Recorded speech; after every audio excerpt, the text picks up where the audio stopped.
And we're live. Hey everybody, welcome to SongTown. Happy Sunday. We've got Dana's in here to help facilitate. So those of you that haven't met her, she works with SongTown. It's an amazing help. And then Bill O'Hanlon, famous author and songwriter, is here to kind of lead the discussion. But Bill has put together a really great program of slides that go over how to do your metadata in several different formats. So he was gracious enough to be willing to share all that stuff with us. So Bill, let's pop the slides up there and you can take it away. Okay, great. All right, cool. So the reason I put together these slides is that when I started pitching songs just in general, and when I started pitching for sync more specifically, I had some problems with metadata. That is, sometimes I would send people things and they would get back to me and say, I can't use this. It does not have the metadata in it. And I was like, I put metadata in before I sent it to you. And they said, it's not really there. And I was just perplexed by it. Plus, I learned a lot more about what to put in metadata. So it's been hard-won knowledge over the last 3 years. And I just put these slides together to share what I've learned and sort of best practices for metadata. So let's see. Awesome. So first thing is just to cover what is metadata, and it's a clever word that means data about your song. So it's information about information, and so that's all it means. It's just a clever word for that. It's also called meta tags or meta tagging. And it consists of keywords. Like if you're searching in Google and you're searching keywords, like you want to know the best restaurant in Santa Fe, that's a keyword. And so similarly, that's part of metadata. But metadata also includes information of other kinds and images, like your cover image for your song, that kind of stuff. And publishers, sync agency, even if this isn't about sync, if it's about pitching to publishers, sometimes you'll send a song to them and they'll like it and they'll put it in their iTunes library or in their computer. And then a long time later, they'll be looking for a song that's like your song. They'll come across your song and sometimes they'll open it. And this has happened more times than not. There'll be no information associated with that. They can't find it back in their email thread or whatever pitch session they were on. So if you don't have at least how to contact you or the people associated with the song in your metadata, you could lose out on a cut, a placement, or income. So obviously this is really basic just to get your information there. Sync libraries and agents and publishers often search for the kind of songs they want quickly using metadata. And if you are at all familiar with what happens in sync, sometimes they'll send out a brief and they have 2 hours to find the song and submit it. Sometimes they'll have a day, sometimes they'll have a week, but they don't have a lot of time to go through all the songs and listen to them, even 5 seconds of the song. They usually search using metadata. So having those good and complete meta tags in place can up your chances of your song being found. All right. So what kind of information goes in the metadata? Well, obviously the writer's names and contact information and the splits in case that song gets cut or in case that song gets placed in a sync placement. The publisher's names and the contact information in the splits, and even if you're your own publisher, you put that information in there. All right. And the producer's names, and if they're part of the song or the income of the song, and their content information and their splits. The BPM, that's really important. Now, I'm just going to step aside for a second. I have a disco library, and we'll talk about disco in a few minutes, where I store my sync songs to pitch and to send out to people. And I just hit 1,000 tracks in my disco. So it's not just for the people you're pitching it to. Sometimes I'll get a brief and it'll say 80s rock song. And I'll put in my disco search 80s, and rock. And it will filter those 1,000 tracks that I have to find the few that are 80s and rock. So I don't have to remember or listen. I can't remember all my 1,000 tracks. So the BPM is important because sometimes they'll say, we want a BPM of 125. We don't want any song that doesn't have 125. And sometimes it's not that specific, but sometimes it is. The instrumentation, we want something that's piano based. We want something that's female vocal. We want something that's punk. So the genre, the subgenre, it could be indie folk. I put all that stuff in the disco and in my meta tagging, and no matter how I do it. The song length, which should be in there if you've uploaded the file, that should be in there. The lyric content, this is about family or home, or it's about a breakup or something like that. The feel of the song and whether there's explicit lyrics. Like I do some hip hop and rap, and I say clean lyrics in that meta tag, because sometimes they want to know, we can't have explicit lyrics for this, or sometimes they want explicit lyrics because the nature of the brief and the show that it's going to be on. All right. Hey, Bill, let me jump in real quick on something. Because this happened this week to somebody in SongTown. They were trying to register their song with ASCAP, and it's the same kind of issue here. They were trying to put in their co-writers' names, and they were like, one of the co-writers had a really common name. They were like, how do I know which one, which co-writer, is this Joe Smith that was the right one?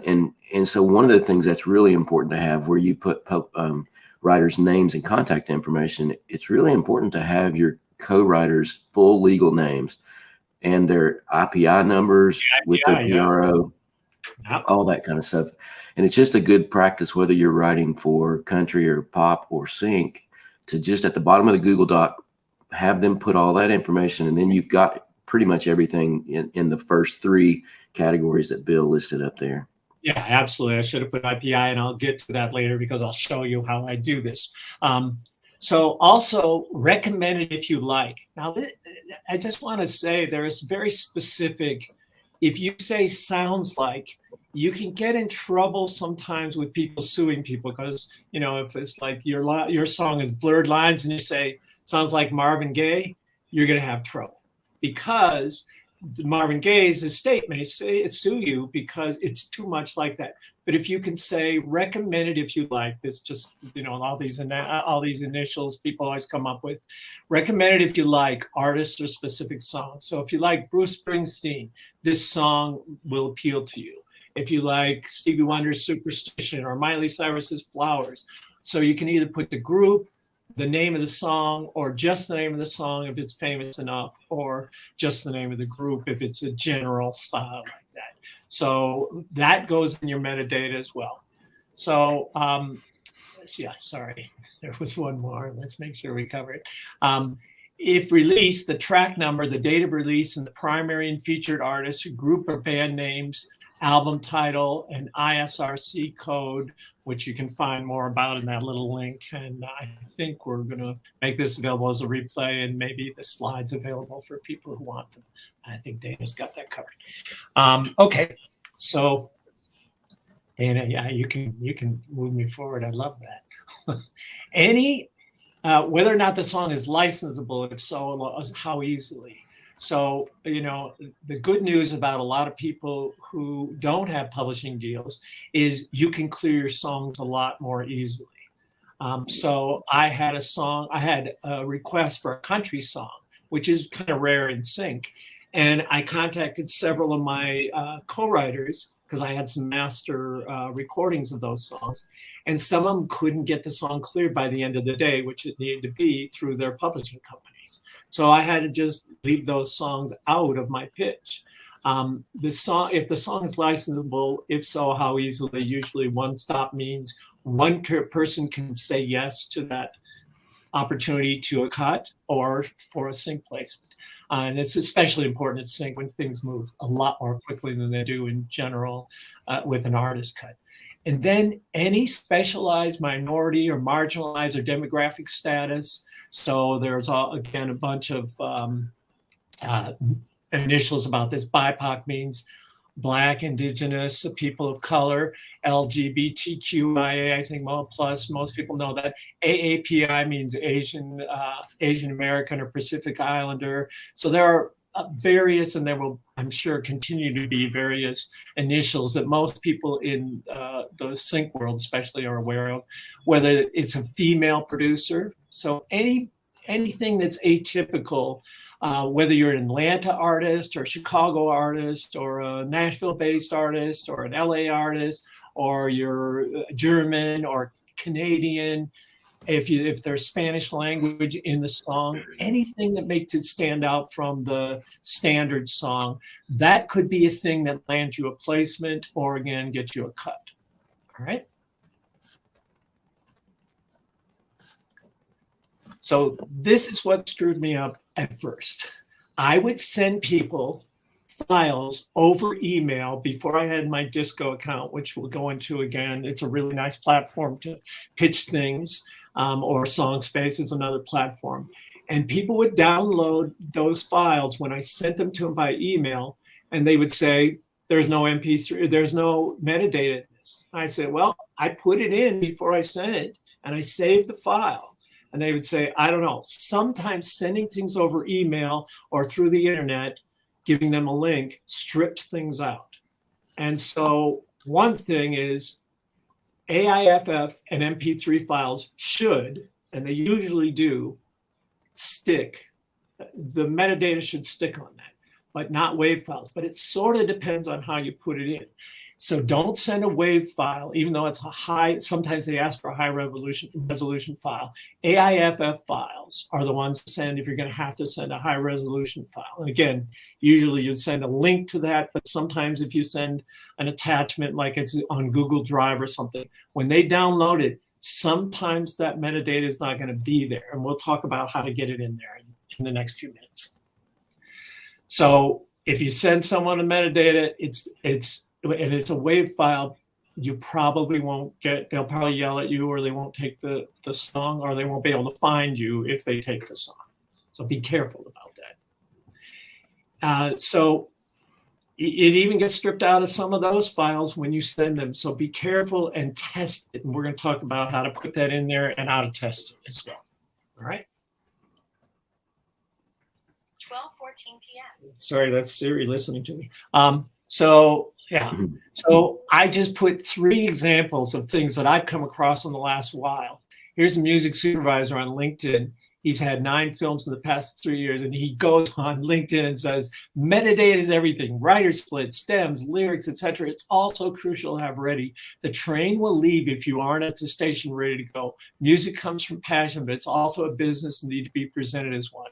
Be ready, because he's gotten stuff without metadata. Okay, here's the next person who tells us of the importance of metadata.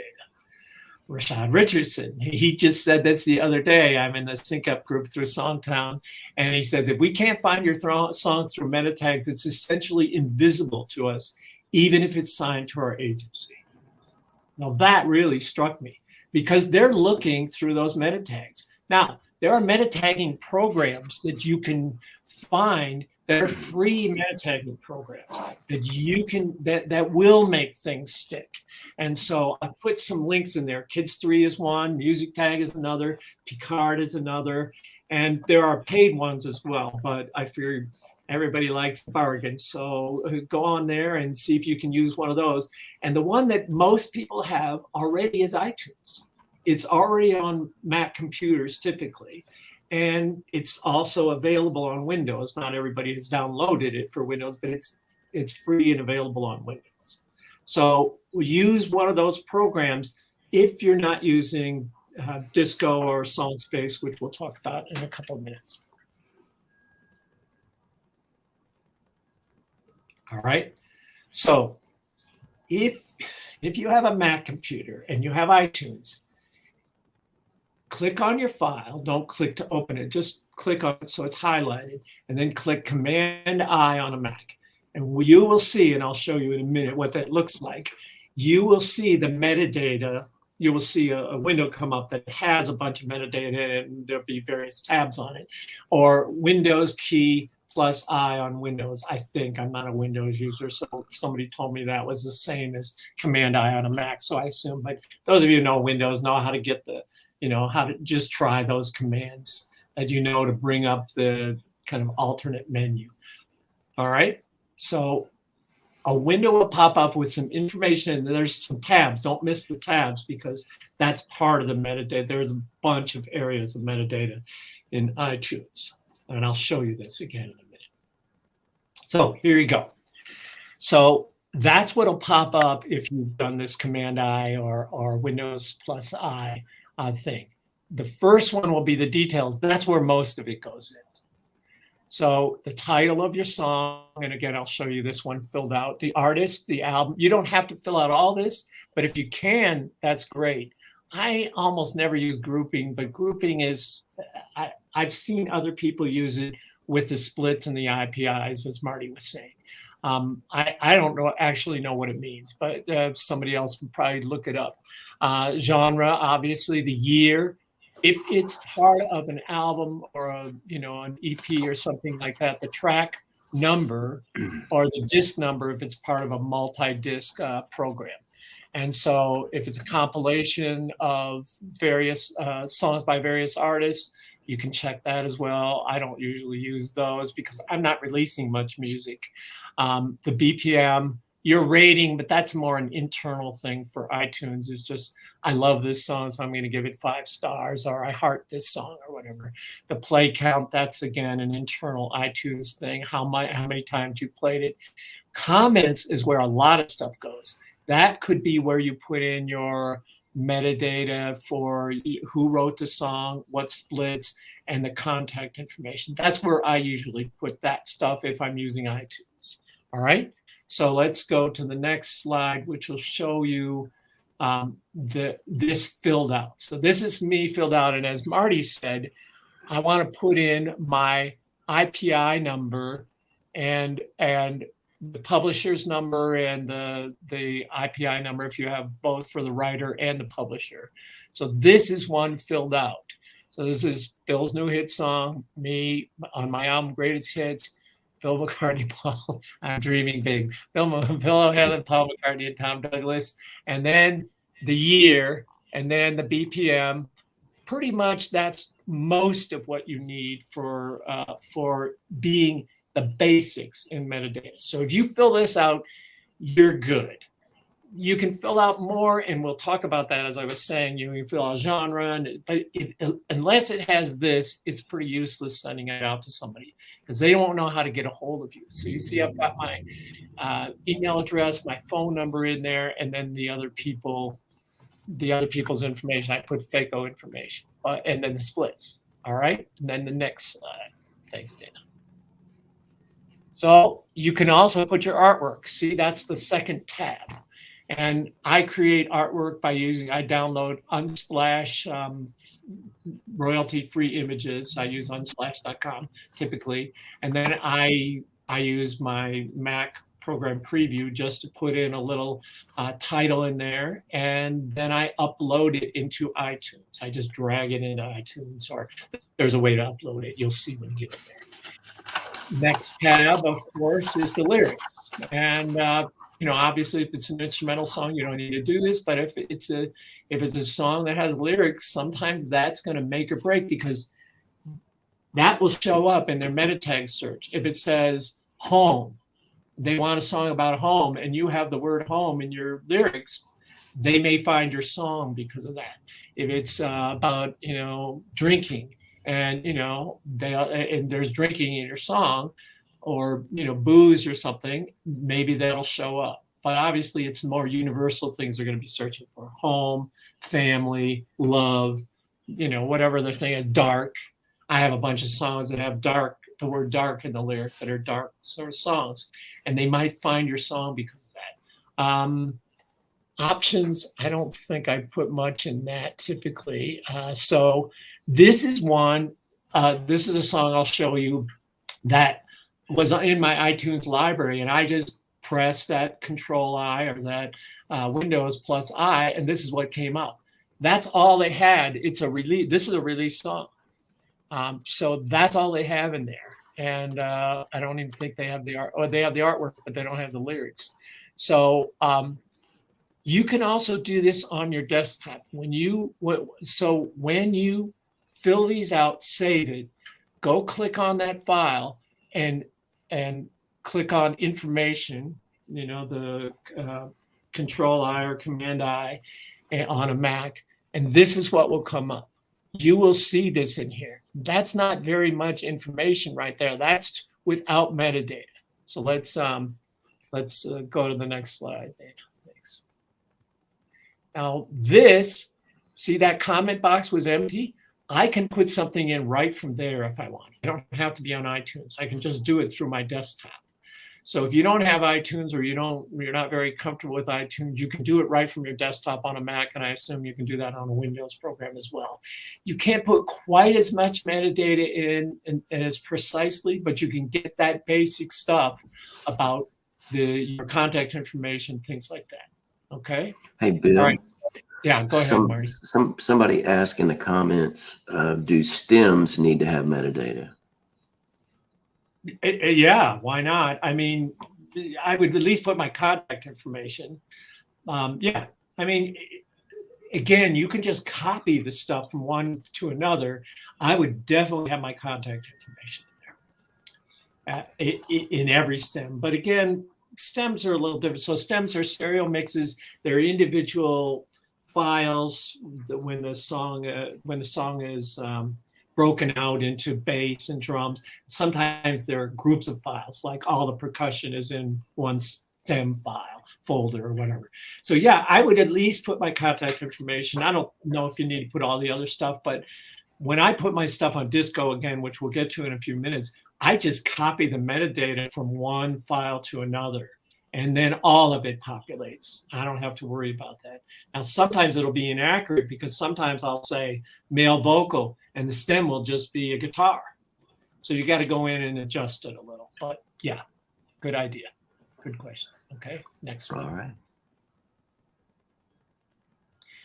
All right, now, if you're going to be, for those of you who are pitching seriously, either to sync or to artists, it's really nice to have a program to organize all your tracks that was designed to do this. And I had a music supervisor who would ask me for files. This was, again, before I learned this. And I would send her things over email, and she would yell at me. She probably said, I am not going to take any more of your pitches unless you can get the metadata to stick. And I'm like, I swear I put it in there. I'm not being flaky. And I had a Disco account. I had just gotten a Disco account at the time. And I downloaded my track from Disco, and I sent it to her. She goes, that's what I'm talking about. Everything is perfect on this track. And I'm like, okay, anytime I need to send something through email, I am going to download it from Disco and send it that way. Because I still have a few music supervisor or sync agents or pitch agents for artists who want things through email. I think it's old style. I would rather send a link anytime. And the two services that are most popular, there's three really, SoundCloud, and there's a few others, but the ones that I think are best, I got on one through SongTown. They got me a really good deal with SongSpace. So I pitch all my country songs through SongSpace, and that has a lot of this capability of putting this stuff in. Disco is more sophisticated because it was created with sync pitches in mind. So I love Disco, and I can make it jump up and dance. And you see those again, tabs up top. That'll do a similar thing, but more than what iTunes will do. So if you're really serious about, those of you who are really getting into sync or pitching a lot to sync, I would get a Disco account. And I just think it's a great service. And once you learn to make it, jump up and dance, it's really worth the price of admission. They have a bunch of features, but the one I really first used to great effect was downloading my tracks and sending them through email, and all the metadata stuck. Nothing got stripped away. And I could send WAV files, I could send AIFF files, I could send MP3 files, but I usually send them by links.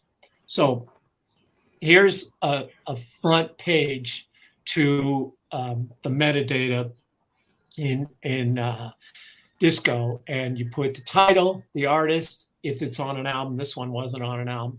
What the genre is, and the year is, and the BPM. The BPM's missing from this one, which is not a good idea. And then my contact information and my IPI, as Marty said, for my publishing and my writing, and then bluegrass, banjo for fans of Steve Martin. That was just an example. All right. Next one. That was an Hey, instrumental. Bill. Yeah. If you put all that information in iTunes and then you upload those songs to Disco, does it all come with them? Yeah, they should come with them. But again, sometimes there's a little slip between cup and lip. But yes, if you upload it, it should be in that comments section. But again, sometimes because programs, cyberspace is weird. You can't count it, but you'll see it in there if they are. Now, this is an instrumental song that I just showed you, so there's no lyrics, but you can add lyrics in this tab. You just copy and paste them in, and then you save. Make sure you save the lyrics. The writers you can add, but again, I usually add the writers and the metadata on the front page. So I don't usually mess with this. I have some co-writers that will fill out all the writer stuff. The tags so let's go to the next slide, Dana. So this is really crucial to me. Disco is preloaded with a bunch of categories, and it's made me think of categories I wouldn't have thought of in terms of the genre, the instruments, the lyric themes, especially the moods and feel, tempo, what type of song this is. And it could be a theme song. It could be an advertising song. I have in here one stop, which is really important in sync, means one person could approve it. And vocals, background vocals, harmonies, male vocals, and woes. And you can add your own tags, which is great. So you can customize this. Disco already has a list of thousands of these, but you can add your own, which is really cool. All right. So Bill, somebody asked, are you saying that metadata sticks when downloading files from Disco, even if they're WAV files? Yeah, it's weird. I'd never experienced it. When I've sent that over email, people will get it and it'll have metadata. And I was told that it never sticks with WAV files. So that really impressed me with. Now you got to try it and make sure it works. I wouldn't take that on my word. Okay, next slide. Thanks, Dan. All right, so I put in the notes, and Marty and I were just talking about this because I really know how to make Disco stand up and dance, and I'll show you what this looks like. I put the metadata also in the notes, and when I have a song with lyrics and I send out a link, I want it to show up in a certain way. I want to make sure they know who to contact for the song, and they have all that IPI information, and also they have some other information. Stems are available, cut downs are available, alternative mixes, instrumentals are available, and it's one stop. I want to make sure all that is in one place when they open my link and they see it the instant they open my link. So I'll show you that in a minute. Go ahead. I have another question, Bill. Yeah. So if, like, when I upload things into Disco, I'm usually uploading them into a playlist. So I'm putting the MP3 of the mix and a AIFF of the mix and an AIFF of an instrumental and of vocal only, that kind of thing. And then when I save the playlist, it lets me add a lot of tags and things like that. Does that information transfer over to every item on the playlist? So like if they just downloaded if you tell it, be on there? if you tell it to, or you say change all the images. You can tell it to change all the images on that playlist. You can you can tell it to do that. I don't typically do that. I do that in the individual files, and then I put a playlist together. There's a few other things you can do with a playlist, and I don't think we'll get that detailed here because we're focused on metadata. But yeah, there's cool things to do with Disco. I just discovered a really amazing thing. They just added, it's called presentation. Basically, you can make a web page with samples of your country or sync songs or your pop songs or whatever you're pitching. And it's like a web page for an artist or for a writer. And that didn't exist when I got on there. So here's when I send out a link, and this is a playlist, Marty. So when I send out a list, like I'm going to pitch something through SongTown, I'm going to pitch it through SyncUp, and I know this will be good for the brief that they just sent out. I'll put together playlists, and they usually want the vocal version and the instrumental version.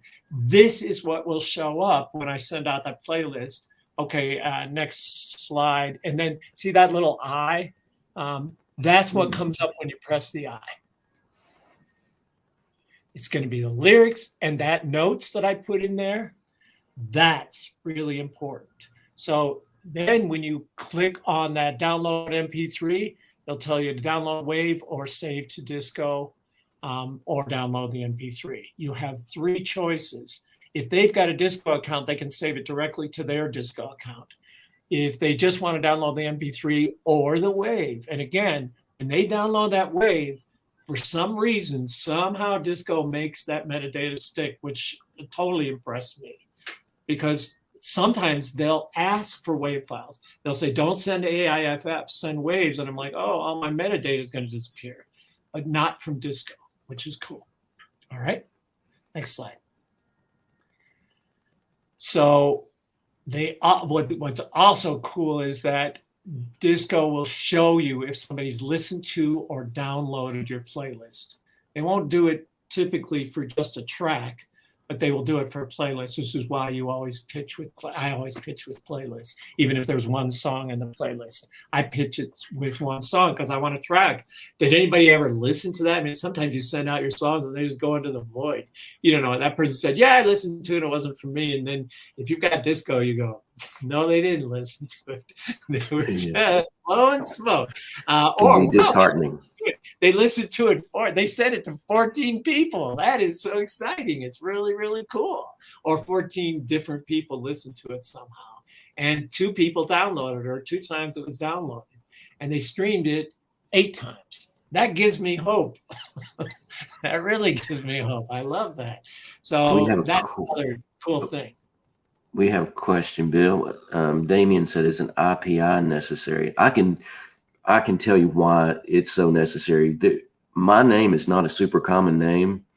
So there's not a lot of Marty Dodsons in the world, but there is one that lives a mile from me and writes songs in Nashville, and her name is 1 letter different than mine. And I logged on to my CSAC account the other day, and there was 34 songs of hers in my account. And so when you're, the IPI is kind of like your social security number for songwriting. That's the only way people can be sure that they're getting the money to you. So you want that IPI number everywhere. Yeah. You know, I put it on everything. I'll second that, because my name has an apostrophe and BMI won't take apostrophes.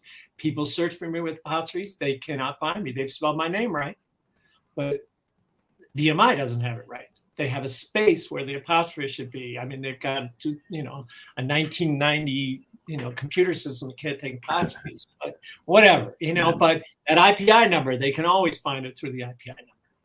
Yeah. All right. Yeah. You're just a number. All right. So when I download this song that I downloaded from disco, look what the metadata looks like now. I mean, you can't see all the details, but you can see there's a lot in there, including what kind of song this is, the BPM, all that kind of stuff. So now that all that metadata on the file is there. I've downloaded it from disco, and it's got the cover image, and it's got the percentages and other things like that. Again, it's pretty small, but a lot of that stuff that was in the comments box before now is put in the metadata. So I really love disco, as you can tell. It's really cool. All right. Filtering your own songs. I've said this before, but sometimes I'll look for punk songs in the 80s, and all of a sudden it'll come up. So let's look at how you can do that when you put that metadata in and you search in one of these services. Go ahead, David. So I put in up here heartbreak songs, because I get a country artist says, I want a heartbreak song, or I get a brief that says, I wanted something dealing with breakups. So I put heartbreak, I'll put breakup, I'll put romance, I'll put love story, whatever I'll put in there in terms of content, and all of a sudden, out of my 1,000 tracks, these will come up. Some of them will be instrumentals, some of them will be lyric songs, because sometimes I want the instrumental with that. All right. So that's my search, not the music supervisor or the publisher's search or the artist's search. That's my search to see which song. Now I also put in indie rock, and I have a bunch of indie rock songs that come up. So you can put whatever. Again, this is like a Google search with meta tags. And this is what music supervisors and sometimes producers and artists are going to be doing with the songs that they've started to consider for their project. They're going to be searching with those same meta tags. So you want to put as much of that stuff as you can. I put in BPM 120. I don't know whether there's a Boolean search where you can do greater than 120. I don't know, but I haven't ever tried that. So if you do this stuff with iTunes or with one of these free programs or Disco or SongSpace or whatever, test your meta tags before you send it out to anybody in the business. Send your song or track to a friend, either with a link or through email, and have him or her, open it. Sorry, that should say open it. There's a typo there. And see if the metadata survived the trip through cyberspace. Then send the same friend a link to the downloadable version and make sure the metadata comes through. Don't assume, because as soon as you send it to a professional, you got to have your act together. And so that's that. I think, I don't know if there's one or two more slides maybe. Yeah. So just the SongTown stuff. If this is the first time you're coming across SongTown, SongTown gave me access, first of all, to SongSpace, one of the first services I used to do this, and made me a better songwriter. I have 1,000 tracks in my disco because of SongTown, and also I have an opportunity to pitch to sync, and I learned how to write sync songs better and learned to make connections with those, and found my co-writers and producers on SongTown. So if this is your first contact, those of you who are just coming to SongTown, check out their 10 free videos. I think it'd be sold when you watch those 10 free videos. And they have a bunch of course offerings, writing retreats, and podcasts. I can say this, I can brag on Marty and Clay, who started SongTown. So go to songtown.com. And there's also another link for getting that podcast, getting on their podcast, and you can get to know Marty and Clay and some of their guests. Sometimes they have guests talking about songwriting. They're two pros who are kind enough to do that. I put in some of my links as well. And when you get this stuff, I have some songs. I'm not an artist, really. I have a playlist of songs, 77 so far that have been recorded of mine. And then I have a little free giveaway if you want to get on my mailing list about furniture and songwriting. So I think that's a good stopping place for the formal presentation. Now let's get into questions and discussions. I've got one tip I'll throw out too, and this is something I just learned after 25 years of doing this. But I was typing in one day on the Google sheet all my legal name and my metadata and all that stuff. My IPI and publishing company and PRO. And the guy that I was writing with said, you know that on a Mac, there's like digital sticky notes that you can put on your desktop and put all that in. So I just have all that stuff on a sticky note on my desktop that I can copy and paste. So I just put that on every lyric sheet that we're doing. When I'm ready to do my metadata for things, I put it on there, and it's just real easy to copy and paste it that way. Yeah, that's great. I do that too. And I also have the little phrases that I use. I have a phrase, I think you saw it in there, and it just says available for licensing, one stop, alternate mixes, instrumental cut downs and stems available on request. I have that in one of my sticky notes, and I just copy it in. Yeah. That's great. Marcy phrases said, that you use a lot, might as well. Marcy asked, is it important to enter the key of the song in the metadata? No. Yeah, I've never had a request for that. It wouldn't hurt, but I don't think it's going to help. I've never had anybody add it needs to be in the key of A. No, never. Dana put a link to download the slides from today in the chat if you want to download those. I misspelled my name. You see, when I was coming in, I was in such a hurry. I misspelled my name. It's actually Bill O'Hanlon. Bill O'Hanlon. It's Al-Anon. Al-Anon. Bill O'Hanlon. That's a group for people that are trying to quit hanging out with Bill O'Hanlons. That's it. That's Bill O'Hanlon. There's a big group of those people, I'm sure. Gail said, yeah, it looks like, I think the cheapest disco is about $10 a month. Yeah. It's disco.ac, isn't it? Disco.ac. Yeah, it's an Australian company. That's why they got that AC. I have a question, actually. All right. I have a question. So Bill, when you were showing how you could search your tags in Disco, does iTunes have that feature for metadata or no? It's to your knowledge. I don't know the answer to that. I think they do. Yeah, I think they do. Yeah. They do. You have to go into that information thing and then you can search. Yeah, you can. Yeah, I've done that a long time ago because mostly, again, I use Disco these days. But yeah. Mm-hmm. So Marianne asked if you can edit metadata easily from other sources like a studio track. You hire a studio and they send you the track. Yeah. How do you get the metadata on it? When you import that into a computer, you just open that information tab and you can put it in there. Yeah, they may have some stuff in there. When I get things from producers, sometimes the only thing in the metadata besides the title will be created on Logic X or created in Pro Tools. That'll be the comment in the comment section. So you got to go in and make sure you look at that stuff. You don't want to send it out with just that. That will be useless. So yeah, you can definitely, if you have the file on your computer, you can write the metadata. There's probably a way to lock the metadata, but I've never heard it. So yeah, usually you can do it. The goal with all of this stuff is to make it easy on the people trying to find music. So, the more of this stuff you can learn, the better. But one thing I've had someone recently tell me was I sent her a song for Reba McEntire and I just put "song for Reba" in the subject line.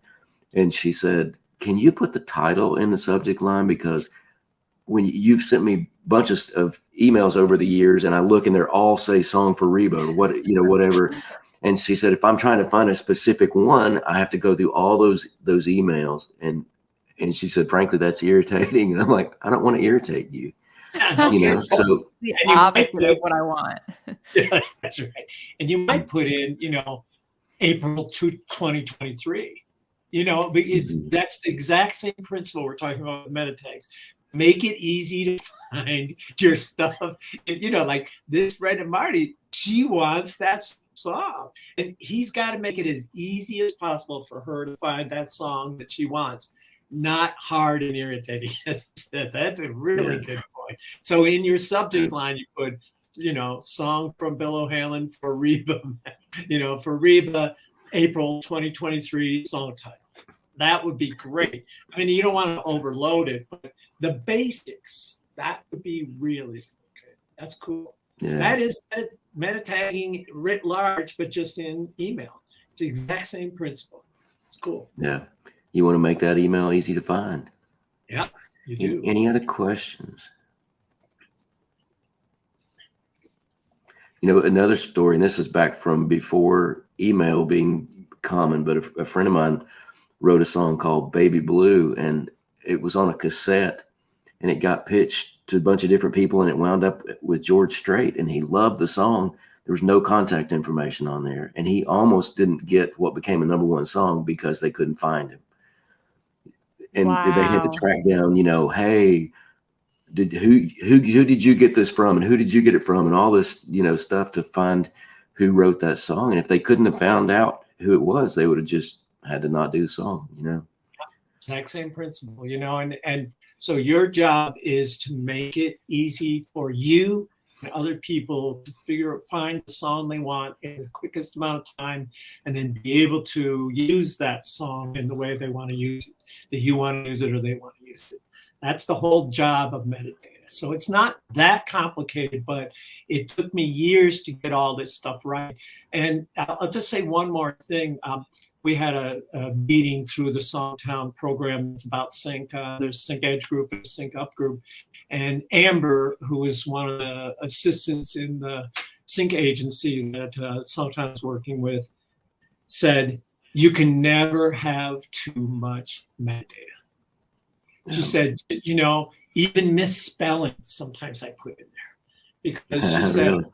I had a song that was like the group Labyrinth. And I put in the regular spelling of Labyrinth, but Labyrinth, the group, does not spell their name right. So I put both, she said I spelled it the real way, and I couldn't find the song later. And I made sure I put it in both ways the next time I did. That's really funny. That's so funny. So, she said you can't have too much. Now, I've seen pages and pages of it. So I think there probably is a limit, but you don't want to go overboard. It's going to take you all year to do one meta tagging session, but for all the ones that are relevant. Yeah, and you also don't want to irritate them by putting in things that are false. Yeah. So you don't want to put in 80 beats per minute, 120 beats per minute, so that they're going to find it no matter what they search for, and then they go, hey, this is all jacked Sounds up. like Bruce Springsteen and Prince. Probably. Right, they get that yeah, song, you listen to that. That's nothing like Prince. It's like Bruce Springsteen, but it's not like Prince. You want to make it accurate because you want them to find the song they want. You don't want to fake them out. Yeah, that's really. Or saying one stop, it's not a one stop, stuff like that. Yeah, it's been done. It's been done many, many times. You say one stop, you don't know what it means. Don't put one stop in unless you know what it means, and it is. Yeah. Definitely. Yeah, and what one stop means is they can make one phone call and clear that song. So if there's other, I use a spreadsheet a split sheet for sync that includes that they can call me and I'm the one stop for every single song I turn in. So they know it's going to be easy to clear. My co-writers have given me permission to do that. And it's, again, you irritate them and you're going to be on the bad list, So if they love the song and they try to clear it quickly with you and you go, oh, well, I got to call my co-writer's publisher, and then the co-writer's publisher's out of town, or they want to argue about it, you're not going to get the placement, You're not one stop. And you can't do one stop on a cover song unless it's public domain, because somebody else written that song and they'll need to get permission on that. So that might be, the master is easily clearable or something. You might put different language in there. And one stop means there's somebody who's designated as the one person who can make a final decision and say yes or no to that for that licensing possibility or for that cut. It could be either one. Yeah. And what you want to think when you're doing the metadata is you want to think about what words might someone search if they wanted to find a song like this one. And so what I do is I play the song over and over and over while I'm working on metadata. And I go, okay, this song is angry. This song is about loss. This song is about pain. And I'm trying to think of any word related to that song that people might search for. And Bill mentioned earlier, like if it's heavily piano driven, I put in piano. If it's got drums, I put in drums. But I'm really paying attention to the feel and the vibe. And if they want a melancholy song for a scene, I want melancholy in my metadata so they can find that. If they want upbeat, happy, I want to put upbeat and happy in the metadata, all that kind of stuff. Just so it helps me to play it and just think, all the different ways I would describe this song.